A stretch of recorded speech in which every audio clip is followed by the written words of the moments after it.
चरित्र गुणानुवादों का, यश कीर्ति गुण गणों का वर्णन करो, भागवत जी की रचना करो, तब जाकर के तुम्हें संतुष्ट शांति मिलेगी। नारद जी चले गए, वेदव्यास भगवान समाधिस्थ हो गए, सरस्वती नदी में आचमन किया और समाधि में जाकर के भगवान के लीला रूपों का भगवान साक्षात दर्शन देने दिए और समाधिस्थ सारे लीला और भगवान के गुण गणों का वेदव्यास जी ने वर्णन करके श्रीमद् भागवत महापुराण की रचना की है। बोलिए श्रीमद् भागवत महापुराण की। श्रीमद् भागवत की रचना करके अब इसको दूं किसको? बेटा जो हुआ था सुखदेव, वो तो जंगल में तपस्या करने चला गया, इसलिए अपने चेलों को बोला कि जाओ और जहाँ सुखदेव की कुटिया है आगे पीछे भागवत के मंत्रों को गुनगुनाओ। क्या पता भागवत की जो बैरागी है, सुखदेव जी महाराज इतने बीतराग संत हैं कि वे निर्गुण निराकार ब्रह्म को ही के ही उपासक हैं, उन्हीं की उपासना करते हैं। वो तो उनका मानना था कि उसका न कोई रूप है, न कोई रंग है, न कोई गुण है, न कोई धाम है, वो तो निराकार निर्गुण ब्रह्म है।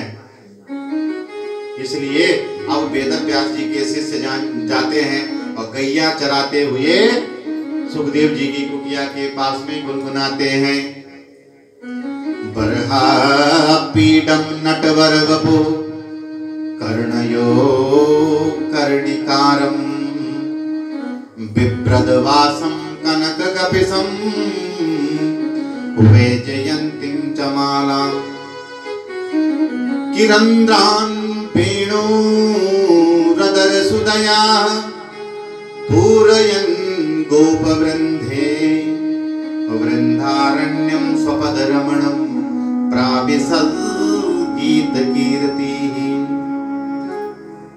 सुखदेव जी महाराज ने सुना, अरे बोले भैया सुनो। हाँ बाबा जी। बोले जो अभी तुमने जो मंत्र उच्चारण किया है, जो श्लोक गायन किया है, एक बार फिर बोलो ना, फिर से बोलो। तो वो फिर से सुनाने लगे।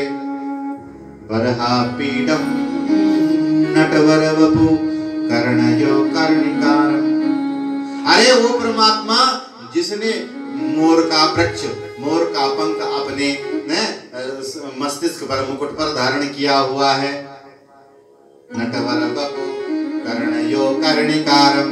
कर्ण फूलों से सुसज्जित वो भगवान जब गैयों को चराते हुए गोधूली के समय में वृंदावन के जंगल से ब्रज में प्रवेश कर रहे हैं, तो परिश्रम से उनके मस्तिष्क पर, माथे पर पसीने की बूंदें टपक रही है। श्यामल श्यामल शरीर भगवान का, वह दिव्य रूप गौओं के खुरों से उड़ने वाली धूल से घुंघराली लटुले और वे पसीना के बूंदों पर जब धूल पड़ती है तो वे सोने की बूंदें जैसे चमकने लगती है। ऐसा सुंदर रूप का वर्णन जब सुना सुखदेव जी महाराज ने, बोले भैया ऐसा परमात्मा है, और सुनाओ और सुनाओ। वो बोले भैया हमको इतना ही आता है, और सुनना है तो हमारे गुरुजी के पास में चलो। बोले आपके गुरुजी के पास में ऐसे ऐसे और भी मंत्र हैं? बोले हाँ पूरे 18,000 है महाराज, थोड़ा थोड़ी, पूरे 18,000 मंत्रों की संहिता बना करके धरी है। चलो। और भागवत जी के मंत्र, एक ही मंत्र का श्रवण करके सुखदेव जी महाराज सांवली सांवली नटवर नागर भगवान कन्हैया के गुणों का श्रवण करते ही ऐसे खींचे चले आए और वेदव्यास जी के पास में आकर के भागवत श्रवण किया है। बोलिए श्रीमद् भागवत महापुराण की जय। वेदव्यास जी ने जो भागवत जी की रचना करी उसमें वर्णन करते हैं। बात उस समय की है जब जो है तो यदा मृदे कौरव संजयानाम वीरेश्वतो वीर गतिम गतिसु। महाभारत का युद्ध समापन हो गया, समाप्ति की ओर है। बड़े बड़े योद्धा, बड़े बड़े वीर परम वीर गति को प्राप्त हो गए हैं। बड़े बड़े योद्धा वीर गति को प्राप्त हो गए। अंतिम काल में भीम और दुर्योधन का गदा युद्ध हुआ है और उस गदा युद्ध में क्या हुआ, उस गदा युद्ध में भीम के द्वारा भीम ने जो है तो दुर्योधन की जंगा का प्रहार करके जंगा तोड़ डाली और घायल अवस्था में पड़ा हुआ वह दुर्योधन युद्ध भूमि में घायल अवस्था में पड़ा हुआ कहरा रहा है और रात्रि के समय में छुप छुपा करके उसके पास में अश्वत्थामा आया और वह अश्वत्थामा कहने लगा, वह अश्वत्थामा कहता है कि अश्वत्थामा से दुर्योधन कहते हैं, ओम नमो भगवते वासुदेवाय, ओम नमो भगवते वासुदेवाय, ओम नमो भगवते वासुदेवाय, ओम नमो भगवते वासुदेवाय, वासुदेवाय प्रभो वासुदेवाय, वासुदेवाय प्रभो वासुदेवाय, वासुदेवाय प्रभो वासुदेवाय, वासुदेवाय प्रभो वासुदेवाय, वासुदेवाय प्रभो वासुदेवाय, वासुदेवाय प्रभो वासुदेवाय, ओम नमो भगवते वासुदेवाय, ओम नमो भगवते वासुदेवाय, ओम नमो भगवते वासुदेवाय, ओम नमो भगवते वासुदेवाय, वासुदेवाय हरि कृष्ण चंद्राय, वासुदेवाय हरि कृष्ण चंद्राय, वासुदेवाय हरि कृष्ण चंद्राय, वासुदेवाय हरि कृष्ण चंद्राय, कृष्ण चंद्राय प्रभो रामचंद्राय, कृष्ण चंद्राय प्रभो रामचंद्राय, ओम नमो भगवते वासुदेवाय, ओम नमो भगवते वासुदेवाय, ओम नमो भगवते वासुदेवाय, ओम नमो भगवते वासुदेवाय, वासुदेवाय हरि बद्रीनाथाय, वासुदेवाय हरि बद्रीनाथाय, बद्रीनाथाय प्रभो बद्रीनाथाय, बद्रीनाथाय प्रभो बद्रीनाथाय, ओम नमो भगवते वासुदेवाय, ओम नमो भगवते वासुदेवाय, ओम नमो भगवते वासुदेवाय, ओम नमो भगवते वासुदेवाय, वासुदेवाय वासुदेवाय वासुदेवाय वासुदेवाय वासुदेवाय,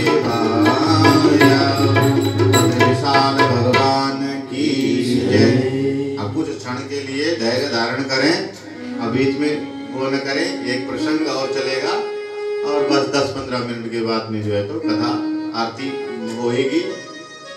तो जो सज्जन मान लिया जाए कि घर गृहस्थी के कार्य से भाई प्रतिबंध में है, मजबूर है, उनको जाना है, तो आचार्य जी एक वस्तु में भार पर ही फल रख ले में और वह सज्जन अपना प्रसाद लेकर के और वहीं से जो है तो जाएं, और जो सज्जन बैठना चाहते हैं वो बैठे रहें और भगवान का प्रेम पूर्वक कथा श्रवण करें, क्योंकि बीच में डिस्टर्ब होने से 5-7 मिनट और लेट हो जाएगा, पर जल्दी नहीं होएगा, क्योंकि प्रसंग जो है तो और लेट हो जाएगा। और तुम सही से नहीं सुनोगे तो हम एक और भजन शुरू कर देंगे, इसलिए शांति पूर्वक सुनो, कथा वहीं तक जाएगी जहाँ तक जानी चाहिए, इसलिए शांति पकड़ो। और जो प्रसाद आदि के लिए जो है तो बाहर वस्तु में रख लीजिए, और कोई काम काज वगैरह है तो वह अपना चुपचाप करके निपटाइए, हम ठाकुर जी को कथा सुनाएंगे। इस प्रकार से भगवान जो है तो अश्वत्थामा जब रणभूमि में दुर्योधन के पास में आए तो आकर के वह जो है तो दुर्योधन अश्वत्थामा से कहता है, हे मित्र, मेरे मन में एक ही बड़ा दुख है। वो क्या दुख है कि हम 100 भाई थे, हम 100 भाई थे और एक भी नहीं बचा। इससे ज्यादा दुख मुझे इस बात का है कि वे सिर्फ 5 भाई थे और पांचों के पांचों ही जीवित हैं, एक भी नहीं मरा। इसलिए अश्वत्थामा, एक भी उनमें से, उन पांडवों का एक भी कोई मर जाता तो मैं शांति पूर्वक अपने प्राण त्याग देता, मेरे को कुछ शांति हो जाती। देखो दुष्ट का हृदय कैसा होता है। इसलिए अश्वत्थामा ने आज कहा कि हे मित्र, तू तो एक कह रहा है, मैं तेरी अंतिम मित्र तेरा नमक खाया है, इसलिए तेरी अंतिम इच्छा को जरूर पूरा करूंगा। आज अश्वत्थामा पांडवों का वध करने के निमित्त चुपके से अंधेरे में निकला। रात के समय में जंगल में छुपा रहा सायंकाल में, और उसने जंगल में एक दृश्य देखा। वो क्या दृश्य था? बोले महाराज, एक उल्लू के घोंसले में जो है तो कौवा गया और उल्लू के बच्चों को जो है तो काटने लगा, खाने लगा। उल्लू को कुछ किया नहीं, क्योंकि उल्लू को दिन में कुछ दिखाई नहीं देता है, इसलिए उसने कुछ किया नहीं है। लेकिन रात्रि का इंतजार करता रहा। जैसे ही रात्रि आई, फिर कौवे को कुछ रात्रि में दिखाई नहीं दिया, इसलिए रात्रि आते ही उल्लू ने कौवे के घोंसले पर आक्रमण कर दिया। और यह नीति अश्वत्थामा के समझ में आ गई। काक उलूक नीति समझ में आ गई कि जब शत्रु बलवान हो तो उसको युक्ति के साथ में मारना चाहिए, इसलिए रात्रि का इंतजार करने लग गया। इधर से पांडवों की पहली विजय की रात्रि है, महाभारत जीत गए हैं, भगवान सब जानते हैं। इसलिए भगवान ने पांडवों को आज जो है तो कहा है कि चलो आज विजय की रात्रि है, खूब उत्सव पूर्वक मनाएंगे भैया, और गंगा तट पर ले जा करके जो है तो और उत्सव मना रहे हैं। उन 5 पांडवों के शिविर में, उन 5 पांडवों के द्वारा द्रौपदी से जो 5 पुत्र उत्पन्न थे, और वे 5 पांडवों जैसे ही दिखते थे, वे बालक आकर के उन अपने पिताओं की सैयाओं पर सो गए। अश्वत्थामा आया और उन सोए हुए बालकों को ही 5 पांडव समझ करके सोई अवस्था में उनका गर्दन काट दिया।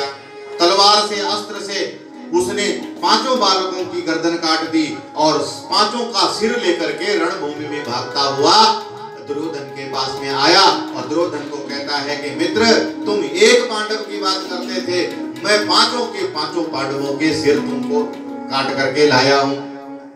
दुर्योधन की खुशी का ठिकाना नहीं रहा।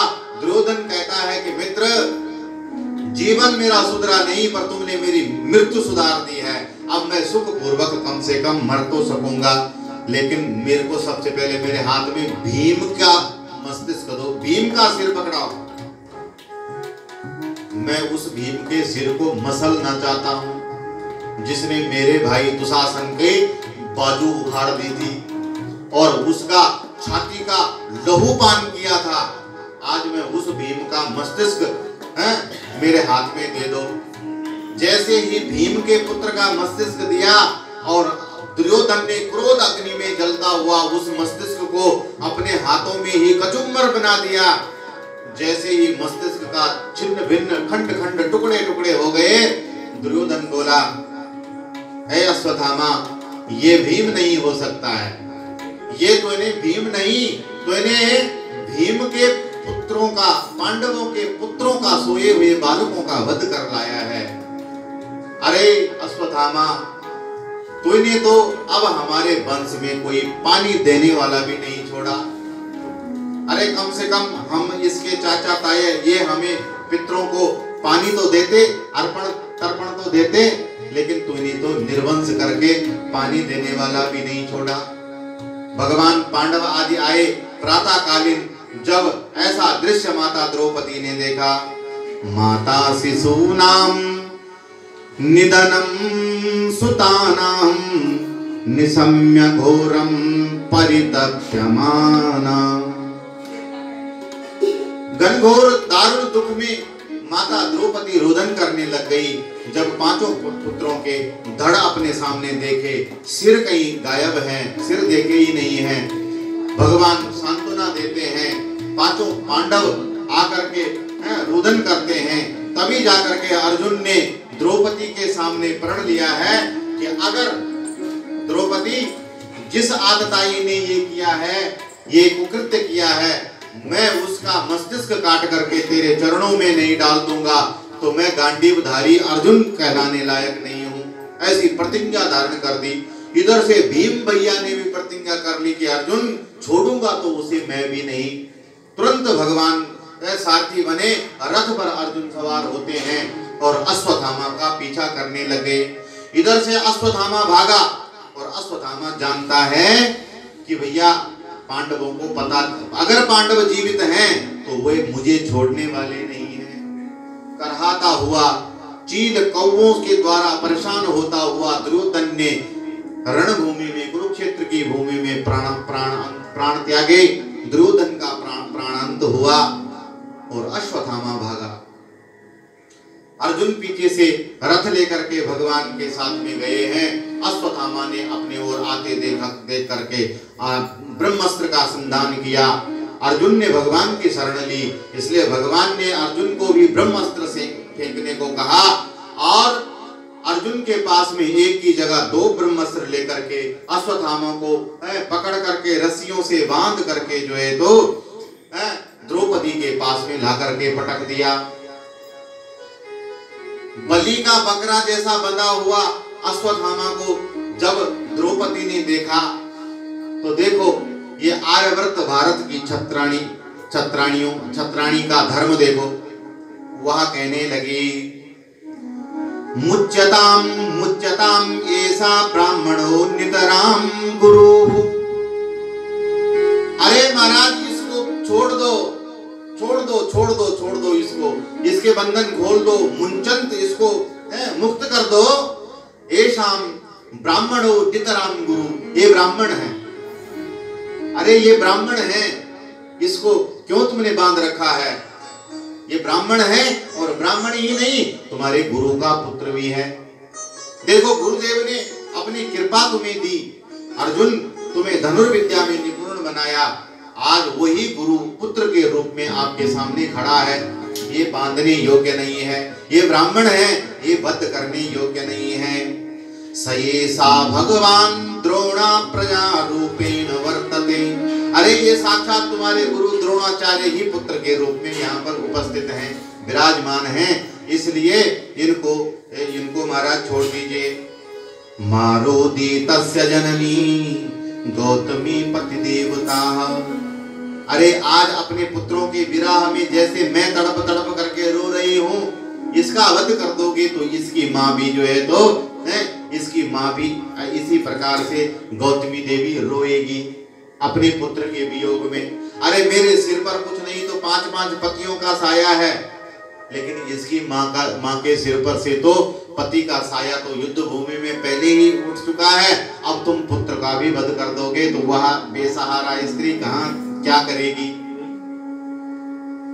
इधर से महाराज सभी ने, धर्मराज युधिष्ठिर भी कहते हैं कि द्रौपदी ठीक कह रही है, ये ब्राह्मण है, ये मारने योग्य बिल्कुल भी नहीं है। ब्राह्मण हत्या हमें ले क्या, ब्राह्मण को मार करके क्या मिल देगा? जो होना था यशो तो होया, अब इस ब्राह्मण को लेकर के काहे हम ब्रह्म हत्या अपने सिर लेंगे? इधर से भीम भैया तो ये नहीं चाहते हैं, इसलिए भीम कहते हैं कि अर्जुन तुम्हारी प्रतिज्ञा का फिर क्या होगा? बड़ा ही विवाद हो गया और अर्जुन कहने लग गए, अरे महाराज सारे विवादों को सुलझाने वाले, सारी गुत्थियों को सुलझाने वाले, टेढ़ी टांग वाले तुम ऐसे ही खड़े रहोगे या तुम भी कोई सलाह हमें दोगे कि नहीं? भगवान बोले हमको कोई पूछ ही नहीं रहा है तो हम क्यों बोले? अरे भैया जहाँ पर कोई पूछता नहीं है वहां पर जबरदस्ती बोलना भी कई बार अपमान का कारण बन जाता है, इसलिए भैया हमसे तो कोई पूछ ही नहीं रहा। अर्जुन बोले अच्छा महाराज तो हम पूछ रहे हैं, बताओ तो क्या करें? ब्राह्मण बोले अच्छा तो पूछ, भगवान बोले पूछ रहे हैं तो सुनो क्या करना चाहिए। अब भैया देखो क्या करना चाहिए क्या नहीं करना चाहिए इसका प्रमाण शास्त्रों से लेना चाहिए। और शास्त्र क्या कहता है? अर्जुन बोले फिर आप ही बताओ महाराज आपका शास्त्र क्या कह रहा है? ब्रह्म बंधुर नहंतव्यम आततायी पदार्हणम मयेवो भयमाम नातम परिपायानुशासनम। देखो भैया अनुशासन तो ये कह रहा है कि ब्रह्म बंधुर न हंतव्यम, ब्राह्मण मारने योग्य नहीं है। ब्राह्मण की हत्या नहीं की जाती है, लेकिन आततायी बदार्हणम, और जो आततायी है वो बद का ही अधिकारी है, उसको छोड़ना भी पाप है। ये क्षत्रिय धर्म के खिलाफ है। क्षत्रिय को आततायी का वध कर देना चाहिए। और ब्रह्म बंधु, लेकिन ब्राह्मण को, अर्जुन बोले तो महाराज ये क्या है? बोले ये आततायी है और ब्राह्मण भी है। अर्जुन बोले जय हो महाराज, हैं तुम टेढ़ी टांग वाले हर जगह टेढ़ी ही बातें करते हो। अब ये निर्णय भी टेढ़ा ही दे दिया। एक तरफ कह रहे हो कि ब्राह्मण है तो ब्राह्मण मारने योग्य नहीं है, दूसरी तरफ कह रहे हो कि ये आततायी है इसलिए छोड़ना भी धर्म के खिलाफ है। तुम्हारी प्रतिज्ञा भी भ्रष्ट नहीं होनी चाहिए। ये तुम समाधान दे रहे हो कि और मुड़ जा रहे हो? भगवान बोले हमने जो कहना था सो कह दिया भैया, अब आगे आप देखो। हैं ये गोपाल जी हैं, गीता का ज्ञान दिया था युद्ध से पहले, तो समय समय पर परीक्षा भी लेते रहते हैं। इसलिए बोले गीता का ज्ञान दिया है तो देखते हैं चेला कितना ज्ञानी हुआ है। बस बताओ अर्जुन अब तुम करो। अर्जुन कहे जय हो महाराज, समझ गया, क्योंकि अर्जुन ने भी गीता अमृत लिया था। इसलिए बोले समझ गए, ब्राह्मण का वध करना ही ब्रह्म हत्या नहीं कहलाता है। ब्राह्मण का अपमान कर दो, ब्राह्मण को सभा में से धक्का मार करके निकाल दो, वह भी उसकी मृत्यु के ही बराबर है। इसलिए अर्जुन ने अपने बाण की नोक से अश्वत्थामा के मस्तिष्क का मणि उखाड़ करके फेंक दिया, मणि उखाड़ दिया और बेइज्जत करके धक्के मार करके निकाल दिया। इस अपमान की अग्नि में अश्वत्थामा जलने लगा, क्योंकि यह मृत्यु के ही बराबर है। अश्वत्थामा कहता है कि अर्जुन मेरा वध कर दे, मुझे मार दे, अब मैं जीना नहीं चाहता हूं, मुझे मार दे, क्योंकि इस अपमान के बोझ से मैं जी नहीं पाऊंगा। मैं ब्राह्मण हूं, स्वाभिमानी हूं। अर्जुन ने वध नहीं किया, भगा दिया, और इस अपमान के चलते जो है तो वह क्या करता है, उसने अब की बार देखा कि अर्जुन के पुत्र अभिमन्यु की पत्नी उत्तरा के गर्भ में एक बालक पल रहा है। इसलिए बोले यही इनका वंशधर है, बाकी तो निर्वीज ही हो चुका है। अश्वत्थामा ने ब्रह्मास्त्र उत्तरा के गर्भ में फेंका है। इधर से भगवान ने प्रातः काल जो है तो जाना और महाराज द्वारिका गमन का प्रस्ताव रख दिया। बुआ को प्रणाम करा कुंती मैया को और कहने लग गया बुआ बहुत दिन तो हो गए हैं, युद्ध भी समापन हो गया, अब हरि कृपा से तुम विजय भी हो गए हो, अब तुम राजमाता कहलाओगी बुआ। अब धर्मराज युधिष्ठिर महाराजा हैं, चक्रवर्ती सम्राट हैं, सब विपदा दूर हो गई है, अब हमें आज्ञा दे, हमने भी भैया अपना राजपाट हम जो है तो संभालेंगे, इसलिए हमें आज्ञा दीजिए। ये बात जैसे पांडवों ने सुनी है, तुरंत आकर के मार्ग में खड़े हो गए और माता कुंती सामने आकर के आंचल फैला करके कहने लगी, हे गोविंद ये तेरी कैसी लीला है? अब जब जो है तो हमारे जीवन में इतने इतने कष्ट आए, तब जो है तो तुम हमारे साथ थे, लेकिन आज जैसे ही संपत्ति आई है, जब विपदा थे तब तुम थे, आज संपत्ति आई और तुरंत ही विदा मांग ली महाराज, ऐसा कैसे? ऐसे अनेक प्रकार की बातें चलती है। और कुंती मैया कहने लगी हाथ जोड़ करके, नमस्ते पुरुषम त्वाम अध्यमीश्वरम प्रकृते परम अलक्षम सर्वभूतानां अंतर्वहि अवस्थिताम्। मैं उस ब्रह्म परमात्मा परम पुरुष परमात्मा कृष्णचंद्र आपको प्रणाम करती हूँ। हाथ जोड़ करके कहने लग गई, प्रणाम करती हूँ जो आप ही प्रकृति से परे, जो प्रकृति से भी परे है, प्रकृति जिसके अधीन चलती है, ऐसे भगवान को मैं प्रणाम करती हूँ। भगवान बोले, बुआ ये उल्टी गंगा कब से बहाने लगी, मुझे प्रणाम करने लग गई। कुंती मैया बोली, कन्हैया अब तेरा छल ज्यादा नहीं चलने वाला है। अरे मेरी बुद्धि में बहुत बार आया कि ये साक्षात परमात्मा है, ये जो कर्म करता है ये परमात्मा के सिवा कोई कर नहीं सकता। लेकिन तभी तू आकर के पास में है बुआ जी बोल करके मुझे तुरंत माया में बंधनों में डाल देता है और मुझे लगने लग जाता है कि मेरे भैया वसुदेव का ही तो बेटा है, मेरे भैया का ही तो बेटा है, ऐसा लगना। लेकिन आज मैं तेरे झांसे में आने वाली नहीं हूँ। अब महाराज ऐसा काम करो कि आप चुपचाप करके मुंह बंद करके खड़े रहो और मेरी सांची दो बातें सुन लो। अब तुम भी मेरी ये दो बातें सुन लो, अब तब मैं तुम्हें भी जो है तो विश्राम देता हूँ। ज्यादा ही थक गए होंगे आज तो।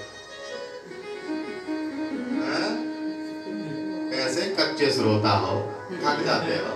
अरे भैया मजबूती बढ़ाओ थोड़ा सा। माया जवनिका छन्ना मज्ञातोक्षम मजव्ययम् न लक्षसे मूढ़ मृषाः नटो नाट्याधरो यथाः। माया जवनिका छिन्ना, अरे गोविंद यही तो तेरी चाल है। मैंने सबके आंखों पर माया का पर्दा पाया हुआ है। अब माया का घूंघट जब तक है तो घूंघट के पट खोल तो पिए मिलेंगे। जब तक घूंघट के पट नहीं खोलता है तब तक कोई तुझे पहचान नहीं पाता है, कोई जान नहीं पाता है। इसलिए अब की बार जो है तो कृष्णाय वासुदेवाय देवकी नंदनाय च नंद गोप कुमाराय गोविंदाय नमो नमः। ए देवकी के नंदन, ए कृष्ण, ए वासुदेव, ए वसुदेव के पुत्र, मैं आपको परब्रह्म परमात्मा, मैं कुंती आपके चरणों में विनती प्रणाम करती हूँ। विपदा संतु न शाश्वत तत्र तत्र जगत गुरु भवतो दर्शनम यस्यात् अपुनर्भव दर्शनम। ए कृष्ण, मैं आज तुझसे कुछ, मुझसे प्रेम करता है तो मैं तुझसे कुछ मांगना चाहती हूँ, देगा? भगवान बोले, बुआ कैसी बात कर रही है? अरे जो मांगेगी तो त्रिलोकी का राज भी मांगेगी, तेरे लिए सब हाजिर है। बहुत प्रेम, क्योंकि कुंती मैया भक्तन है, बहुत प्रेम करते हैं भगवान मैया से। मांग बुआ क्या चाहिए तुझे? तो कुंती बोली, विपदा संतु न शाश्वत, इस संसार की जितनी भी शाश्वत विपदा है, दुख है, मैं झोली फैलाती हूँ, सारी विपदा, सारी दुनिया के दुख मेरी झोली में डाल दे।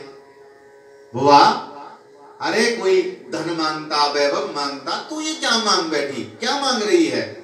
देखो ना, जब जब हमारे जीवन में विपदा आई तब तब सामने तुमको पाया। आज संपत्ति आई, सुविधा मांग करके चले गए। अगर आप विपदा में ही मिलते हो, अगर विपदा के कारण से ही आपके दर्शन होते हैं, आप अंग संग रहते हो, तो सारे संसार की विपदा ही मुझे चाहिए। मुझे ऐसे सुख चाहिए ही नहीं जिसमें तुमसे बिछड़न हो जाए। इसलिए सारी विपदा मेरी झोली में डाल दे कन्हैया, क्योंकि भवतो दर्शनम यस्या अपुनर्भव दर्शनम। जब आप हैं तो ऐसे ऐसे अपुनर्भव दर्शन, अपुनर्भव जीवात्माओं का दर्शन होता रहता है। इसलिए हे कृष्ण, बुआ ने विपदा मांगी और किससे मांगी? आनंद स्वरूप। भगवान तो आनंद राशि है ना।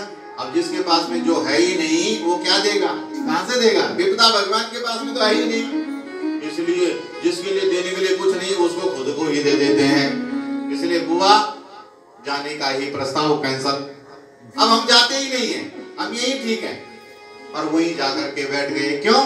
क्योंकि उधर भूमि में पड़ा हुआ एक भक्त और है जो उत्तरायण की प्रतीक्षा में पड़ा हुआ है। उत्तरायण मानी दो उत्तरायण होते हैं, एक तो सूर्य होता है, सूर्य उत्तरायण, और दक्षायण, दो स्थिति सूर्य की। और एक उत्तरा के गर्भ में जो चला गया था, वह उसके पास में जाकर के जो है तो तुरंत ही भगवान ने क्या किया कि याद आई पितामह भीष्म की। अरे मेरी अंतिम छवि को देखने के लिए तो यहाँ पर महाराज मेरा भक्त वहां बाणों की सैया पर सो रहा है, अपना जाना भगवान ने निरस्त कर दिया और उस दिन वहीं रुक गए खिन्न मना बैठ करके। राजगद्दी पर तो धर्मराज युधिष्ठिर बैठे हैं लेकिन मन खिन्न है, इसलिए भगवान ने पूछा क्या हुआ भैया। युधिष्ठिर कहते हैं जब मेरे कुल की वधुएं विधवा घूमती है ना मेरे सामने, तो मुझे लगता है कि इन सब के मांग उजाड़ने का कारण मैं ही हूँ, क्योंकि ये राजगद्दी पाने के लिए महाभारत हुआ और इनके सुहाग उजड़ गए, बड़े बड़े योद्धा मारे गए। भगवान बोले मैं जितना मर्जी इसको इस बार समझा लूं, ये समझने वाला नहीं। क्यों? क्योंकि ये मुझे अपना छोटा भाई समझता है। देखो वक्ता के प्रति जब तक आदर का भाव नहीं होगा तब तक कथा तुम्हारे हृदय में उतरेगी नहीं। तब तक तो आपको ऐसे लगे कि हाँ फलाने पंडित जी ऐसे बोलते रहते हैं। पर जब प्रभावशाली व्यक्ति बोले, श्रद्धा हो व्यक्ति के प्रति, तो उसकी बात जल्दी से समझ में आती है और जल्दी से हृदय में बैठती है। इसलिए भगवान कृष्ण बोले कि ये मुझे छोटा भाई समझते हैं, इसलिए मेरी बात समझेंगे नहीं। और पितामह भीष्म के प्रति इनका विशेष प्रेम है और सम्मान करते हैं, इसलिए पितामह के पास ही ले चलते हैं। आज पांचों पांडवों और द्रौपदी को लेकर के रणभूमि में, कुरुक्षेत्र की भूमि में भीष्म पितामह के पास में भगवान आए। बारी बारी से पितामह भीष्म के चरणों में प्रणाम किया युधिष्ठिर आदि पांडवों ने। पितामह भीष्म ने नेत्र खोले, एक विशाल काया शरीर का योद्धा, जैसा योद्धा न इतिहास में कभी हुआ और शायद ही न कभी होगा, ऐसा निष्णांत भक्त योद्धा धनुर्धर भीष्म प्रतिज्ञी व्रती, ऐसा भीष्म पितामह हजारों बाणों के द्वारा जिनके शरीर छलनी हो रखे हैं, ऐसे बाणों की सैया पर लेटा हुआ पितामह भीष्म ने नेत्र खोले और नेत्र खोल करके जो है तो सबका अभिवादन स्वीकार किया और फिर धर्मराज युधिष्ठिर को राजधर्म सिखाया। राजधर्मान स्त्रीधर्मान योग धर्मान विभाग साह, सब विभागों सहित सारे धर्मों का प्रवचन किया है। ऐसा अद्वितीय प्रवचन अब समय नहीं है। भागवत बहुत समुद्र है साहब, बहुत विशाल समुद्र है, जितना गोता मारो उतना ही विशाल है। विस्तृत उन धर्मों के बारे में वर्णन करने का मेरे पास समय नहीं है। भीष्म पितामह ने जो राजधर्म का वर्णन किया है, ऐसा विलक्षण वर्णन तो इतिहास में कहीं मिलता नहीं है। सबका वर्णन करते हुए आज जो है तो अब भगवान भीष्म के चरणों में माता द्रौपदी आकर के प्रणाम करती है। सो पितामह के नेत्रों के पलक गिर गए, नेत्र झुक गए। पितामह भीष्म के नेत्रों से अश्रुपात होने लग गए और कहने लगे पुत्री मुझे माफ कर दे, हो सके तो मैं अंतिम आपको प्रणाम करता हूँ, मुझे माफ कर दे। मेरे प्रति पुत्री मन में कोई भाव मत रखना, क्योंकि ये नियति थी। ऐसा नहीं कि मैं आपकी लाज बचाना नहीं चाहता था, ऐसा नहीं है, लेकिन मुझे नियति ने बांध दिया था। कौन सी नियति? और फिर कहने लगे पुत्री सुनो, एक बार एक ब्राह्मण था, बहुत वेद वेदांती और बहुत बड़ा त्यागी ब्राह्मण था। वह ब्राह्मण एक बार जो है तो उस ब्राह्मण ने भी अन्याय का अन्न खा करके बड़ा अपराध कर दिया था। उसने क्या करा कि उसने राज दरबार से राजा के द्वारा कुछ दान दक्षिणा में सोना मिला, उसने वह सोना एक सुनार के पास दिया। उस सुनार ने क्या किया, उसकी बेटी का विवाह हुआ, इसलिए दहेज के लिए उसने बेटी का गहना बनाने के लिए दे दिया।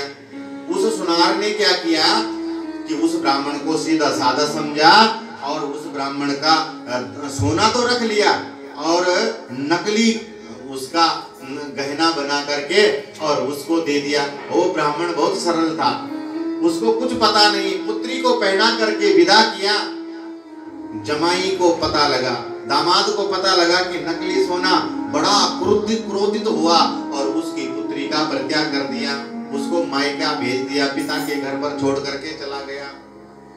इससे बड़ा दुखी होकर के जो है तो वह राजा के पास में गया। महाराज इस सुनार ने ऐसा किया। राजा ने स्थिति को समझा और उसको जो है तो सुनार का धन हड़प करके राजकोष में और उसको कारावास में बंद कर दिया। और सुनार का वो सारा धन भी जो उसने अन्याय से कमाया था वो राजपाट में रख दिया। दूसरे दिन भोजन बना, वह भोजन उसी धन से बना जो सुनार के यहाँ से हड़पा गया था। ब्राह्मण ने भी प्रसादी पाई, ब्राह्मण भोजन किया, भोजन करके राज दरबार में बैठा और खूंटी पर लटक रहा महारानी का सोने का हार दिखा तो नजर फिसल गई, मन में पाप आ गया और वो हार चुरा करके ब्राह्मण चला गया। राजा के सिपाहियों के डर के मारे एक गुफा में छुपा रहा और जब भोजन पच गया, वो अन्न जब पेट में से निकल गया, तब जाकर के होश आया कि मैंने कितना पाप किया। वापस आया, राजा से प्रार्थना करी, क्षमा मांगी। राजा ने कहा देखो इसका मन क्यों बदला। ब्राह्मणों ने कहा इसने कोई अन्याय का धन खाया था, इसलिए बुद्धि भ्रष्ट हो गई थी। उसी प्रकार पुत्री, मैंने भी दुर्योधन का नमक खाया था, अन्न खाया था, मेरी भी मति मारी गई थी।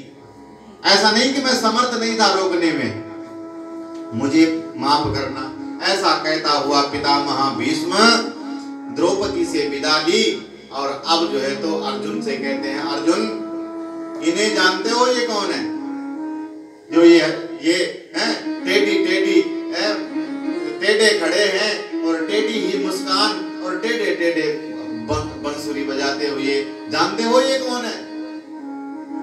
अर्जुन बोले हमारे बुआ के बेटे। क्या हुआ पितामह, आप नहीं पहचान रहे हैं? पितामह बोले मैं तो पहचान गया, पर अर्जुन तेरी आंखों की पट्टी कब खुलेगी? तू अभी भी तेरा सखा है, भ्राता है, ये इन्हीं माया में उलझा हुआ है। ये त्रिलोकी नारायण साक्षात श्री कृष्ण है। भगवान को पितामह कहते हैं, हे वासुदेव मेरा अंतिम प्रणाम अपने चरणों में स्वीकार करो, और जब तक महाराज मैं प्राण नहीं त्याग दूं तब तक यहीं पर खड़े रहो। भगवान बोले पितामह आपके घाव सहला दूं, आपको पुनः मैं स्वस्थ कर दूं। भीष्म बोले मैं भले ही अमर वरदानी हूं, लेकिन आखिरकार कितना जीऊंगा, कभी तो जाना ही है ना। ऐसा सुहावना समय कब आएगा जब साक्षात 16 कला संपूर्ण भगवान वैकुंठपति ही सामने खड़ा हो, पास में हो। इससे ज्यादा सुअवसर कभी प्राप्त हो नहीं सकता है। इसलिए अब मैं ज्यादा जी करके भी क्या करूंगा भैया, बस मेरी तो जो है तो एक ही तमन्ना है, मेरी एक पुत्री है। अब उस पुत्री का विवाह करे बिना मैं मर जाऊंगा तो मेरी पुत्री कुंवारी रह जाएगी। अर्जुन बोले पितामह आपकी तो शादी ही नहीं हुई, पुत्री कैसे? भीष्म बोले आप नहीं समझोगे अर्जुन, और जिसको समझना है वो समझ गया। पुत्री बनी मति, मेरी जो मति है यह अभी वितृष्णा है, इसमें कोई तृष्णा नहीं है, इसलिए यह वितृष्णा पुत्री को मैं आपको समर्पित कर देता हूँ, करता हूँ, आपके ही चरणों में अर्पित करता हूँ। और अर्पित करके जो है तो भगवान की स्तुति गाने लगा। पुष्पताग्रा छंद में 11 श्लोकों में स्तुति गाई। 11 क्यों? बोले एकादशी का भगवान को बड़ा प्रिय है, इसलिए एकादश श्लोकों में भी गाई। और जीवन की अंतिम श्याम है, जीवन की अंतिम श्याम है, इसलिए अंतिम में कोई भी योग यज्ञ जप तप पूजन पाठ होता है तो अंतिम में क्या होती है? पुष्पांजलि। तो बोले मैं कहीं जाकर के पुष्प तो है नहीं, इसलिए पुष्पताग्रा छंद में ही भगवान की स्तुति गाने लगा। भीष्म कहता है रीतिमती रूत कल्पिता वितीक्ष्णा भगवती शाश्वत पुंगवे विभूना। हे मेरी जो मति है, यह मति जो है तो वितृष्णा है, इसमें कोई तृष्णा नहीं है, और मैं यह मति आपके चरणों में अर्पित करना चाहता हूँ। आपके ही चरणों में जो है तो मैं विनंती करता हूँ, अर्पित करता हूँ। ऐसा कह करके 11 श्लोकों में विनती करी, और देखते ही देखते भगवान ने मन लगा करके भीष्म पितामह अंतर ध्यान हो गए, शरीर छोड़ गए। बोले पितामह भीष्म की प्राण पुंज निकला और भगवान में ही जाकर के समा गया, भगवान में ही समा गया। भीष्म पितामह की अंत्येष्टि हुई, भगवान कृष्ण वापस आकर के और द्वारिका में आगमन किया। द्वारिका में आने लगे, उसी क्षण में क्या हुआ, एक युवती भागती हुई आई, रक्षा करो रक्षा करो। कौन उतरा? बोले ब्रह्मास्त्र से मेरे गर्भ की रक्षा करो। भगवान गर्भ में उतर करके परीक्षित की रक्षा करी। 10 महीने के बाद में उसके पुत्र का जन्म हुआ, और वो देखता रहा कि जिसने मेरी रक्षा करी थी वो कहाँ होगा, कौन है, कहाँ गया। इसलिए ब्राह्मणों ने नाम रखा परीक्षित। ये परीक्षित महाराज का जन्म हो गया, बड़ा चक्रवर्ती सम्राट हुआ। एक दिन धर्मराज युधिष्ठिर ने अर्जुन को भेजा कि जाओ कृष्ण की द्वारिका में खबर लेके आओ। 6 महीने हो गए, अर्जुन वापस ही नहीं आए। अपशकुन होने लगे, अर्जुन वापस आए एक दिन तो महाराज मुंह लटका हुआ। उन्होंने पूछा क्या हुआ? बोले हमको जिन्होंने महाभारत का युद्ध जिताया था, जो हमारे अंग संग रहते थे, ऐसे जिनके सहारे हम पांडव बने, वे हमें परित्याग करके स्वधाम गमन कर गए हैं। भगवान अपनी लीला संवर्धन करके बैकुंठ चले गए हैं।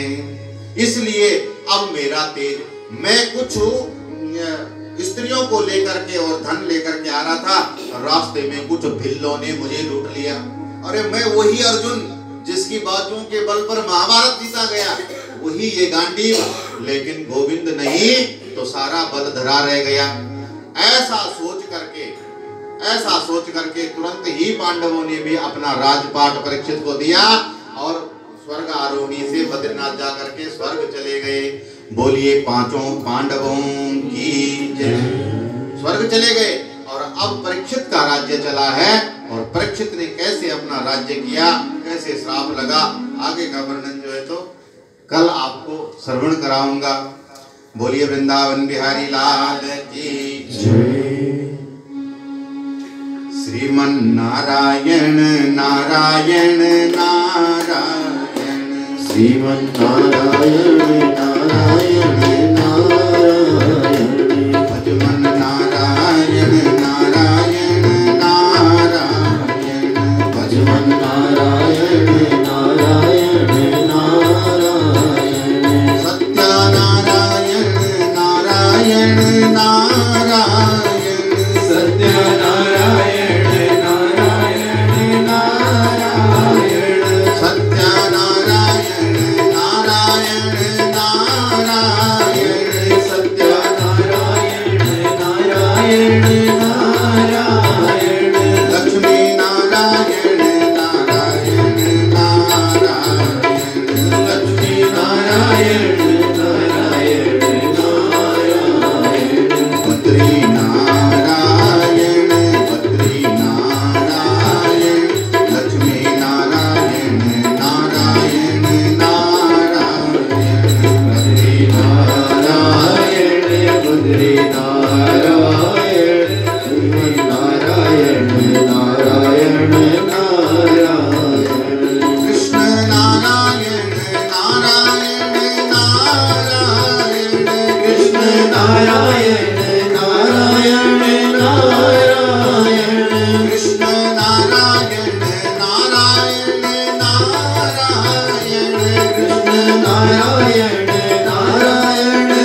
देवताओं की जय। द्वारिकाधीश की जय। ओम नमः पार्वती पतये हर हर महादेव। जय जय श्री राम, जय जय श्री राम, जय जय श्री राम, जय श्याम। ओम मारार्थिकं प्रज्वाल्य ज्वालामालिन्ये नमो नमः। सर्वोपचारार्थे वरदाक्षतपुष्पाणिं समर्पयामि। ॐ चन्द्रमा चक्षुः सूर्यो अजायत श्रोत्रान्तायस्य प्राणस्य मोहादग्निरजायत। श्री भागवत भगवान की है आरती, पापियों को पाप से है तार। श्री भागवत भगवान